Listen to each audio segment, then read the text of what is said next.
अगर मैं आपसे कहूं कि एक स्कूल की बंद दीवारों के पीछे 12 आत्माएं आज भी क्लास अटेंड कर रही हैं, तो क्या आप मानेंगे? जिस दिन संध्या उस स्कूल पहुंची, ब्लैक बोर्ड पर एक लाइन पहले से लिखी थी, टीचर, आप बहुत अच्छी हैं। लेकिन वहां कोई था ही नहीं।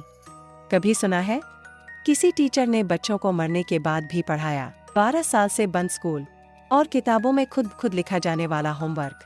वो कौन था जो अब भी पढ़ना चाहता था? जब संध्या को पता चला कि वो भूतिया टीचर, ठहरो, वो टीचर कौन थी? कहीं संध्या की माँ तो नहीं? जानने के लिए वीडियो में बने रहिए और चैनल को सब्सक्राइब कर लो। तो शुरू करते हैं। आप देख रहे हैं हॉरर स्टोरीज, भूतिया स्कूल की मासूम टीचर जिसने आत्माओं को पढ़ाया। अगर मैं आपसे कहूं कि एक बंद स्कूल में आत्माएं आज भी टीचर का इंतजार कर रही हैं, और एक दिन एक मासूम सी लड़की वो टीचर बनकर वहां पहुंचती है, तो क्या आप यकीन करेंगे? मत कीजिए जब तक ये कहानी पूरी न सुन लो, क्योंकि ये सिर्फ डर की नहीं, प्यार और मुक्ति की दास्तान है। उत्तर भारत के एक छोटे से गांव धरौली में एक सरकारी स्कूल था, प्राइमरी स्कूल, जिसमें कभी बच्चों की हंसी गूंजा करती थी। लेकिन अब वहां सन्नाटा था। दीवारों पर दरारें, जंग लगे झूले और टूटी खिड़कियां थीं।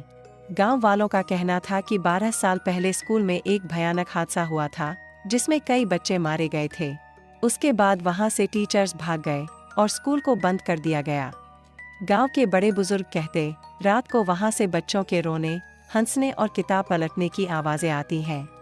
कोई है वहां जो अब भी पढ़ना चाहता है। संध्या नाम की एक नवयुवती शिक्षिका के तौर पर पहली बार पोस्टिंग पाती है, और वो जगह है वही भूतिया स्कूल। उसके माता पिता डरते हैं, लेकिन संध्या मानती है कि शिक्षा अंधविश्वास से ऊपर होती है।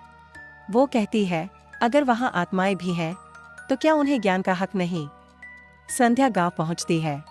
लोग उसे अजीब निगाहों से देखते हैं, मना करते हैं, डराते हैं, लेकिन वो अडिग रहती है। अगले दिन वह स्कूल जाती है, ताले खोलती है और क्लासरूम की धूल झाड़ती है। पहले दिन कोई नहीं आता, लेकिन अगले दिन जब वो ब्लैक बोर्ड पर लिख रही होती है, उसे पीछे से किताब पलटने की आवाज आती है। मुड़ती है, कोई नहीं, लेकिन डेस्क पर किताब खुली है और उसमें किसी बच्चे की साफ हैंडराइटिंग में होमवर्क लिखा है। संध्या घबरा जाती है, लेकिन डरती नहीं।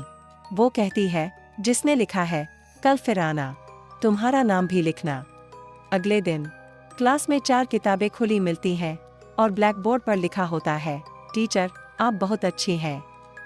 धीरे धीरे आत्माएं प्रकट होती हैं, कुछ को दिखाई देती हैं, कुछ बस एहसास से जुड़ी होती हैं। एक लड़की जिसकी हंसी स्कूल में गूंजती है, एक लड़का जो हमेशा कोने में बैठता है, एक बच्ची जो बस रोती रहती है। संध्या समझ जाती है, ये सभी वे आत्माएं हैं जो उस हादसे में मारी गई थीं। पर ये बुरी नहीं है, ये बस अधूरी है। हर आत्मा के साथ एक अधूरी कहानी जुड़ी है। कोई अपनी कविता पूरी नहीं कर पाया, कोई गणित की परीक्षा देना चाहता था, कोई अपनी माँ को अलविदा नहीं कह पाया। संध्या उनका काम पूरा कराने लगती है। वो ब्लैक बोर्ड पर उनकी अधूरी कहानियां पूरी करती है, उनकी कविताएं सुनाती है और हर दिन आत्माओं की मुस्कान लौटने लगती है। लेकिन एक आत्मा है जो खुश नहीं है। एक महिला की आत्मा जो क्लासरूम के स्टाफ रूम में बंद रहती है। हर बार जब कोई आत्मा जाने लगती है, वो गुस्से में आ जाती है। स्कूल की खिड़कियां अपने आप बंद हो जाती हैं, बिजली चली जाती है और दीवारों पर खून टपकने लगता है। संध्या उस आत्मा से बात करने की कोशिश करती है, पर जवाब में वो सिर्फ चीखें सुनती है। एक दिन संध्या एक पुरानी फाइल पढ़ती है। हादसे वाले दिन स्कूल में जो टीचर थी, उसका नाम था माया शर्मा, और वो कोई और नहीं, संध्या की माँ थी। संध्या को याद आता है कि उसकी माँ एक दिन स्कूल गई और फिर कभी नहीं लौटी।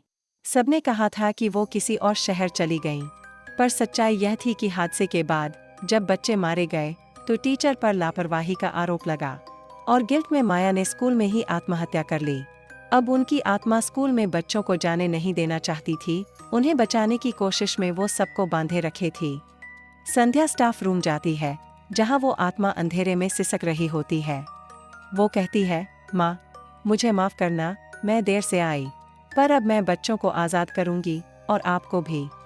माया की आत्मा कांपती है, गुस्से में दरवाजे बंद होने लगते हैं, लेकिन संध्या डटकर खड़ी रहती है। वो अपने आंसुओं के साथ माया से कहती है, आपने बच्चों को बचाने की कोशिश की थी, लेकिन अब उन्हें रोके रखना उन्हें दुख दे रहा है। धीरे धीरे आंधियां थमती हैं। माया की आत्मा पहली बार मुस्कुराती है और कहती है, जाओ बच्चों, अब तुम्हारी टीचर आ गई है। सुबह होती है और स्कूल की घंटी बजती है। लेकिन ये कोई भूतिया आवाज नहीं, अब वहां बच्चे सच में हैं। गांव के लोग अब मानते हैं कि आत्माएं मुक्त हो चुकी हैं। संध्या अब गांव की प्रिय टीचर बन चुकी है। क्लासरूम की एक दीवार पर एक फोटो टंगी है, माया शर्मा की। नीचे लिखा है, जिसने बच्चों को मरने के बाद भी पढ़ाया और आखिर में उन्हें मुक्त किया। तो साथियों, वीडियो कैसी लगी कमेंट करके बताओ और चैनल को सब्सक्राइब जरूर करो। हिम्मत मिलती है दोस्तों, आप सभी सब्सक्राइबर नहीं हमारा जुनून है। फिर मिलते हैं दोस्तों।